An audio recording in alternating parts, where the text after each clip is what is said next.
In this video, I'm going to show you how to EQ in Cakewalk.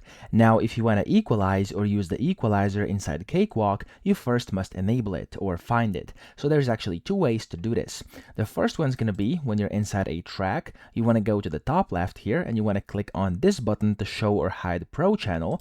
And when you do this, as you can see in here, you can kind of go ahead and use the EQ. So here, if you kind of scroll down, you can see there's the EQ over here. It's called Quad Curve Equalizer over here, and of course if you click on this button over here next to it, it's going to pop it up like this, and you can use this equalizer over here. That's going to be the easiest way. You can then go and of course change your low mid, and high as well.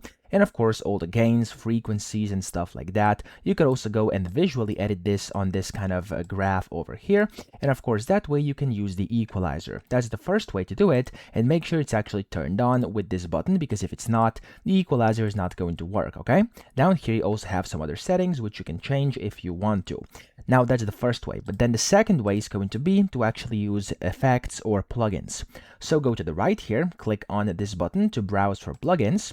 And then here you can see by default EQ is going to be in here. Click on it and there's going to be a bunch of different ones. You can just use any of these EQs over here. So we can just click and then drag and drop it like that. And there we go. There's going to be different EQs. So this one is called the Easy EQ. You have like this one, which is the visual EQ as well. So we can just go and use these and kind of change the, of course, plugins and then use these equalizers on your audio as well. So that's how to EQ in Cakewalk. I hope this video helped you out. If it did, please subscribe to the channel and help me out as well.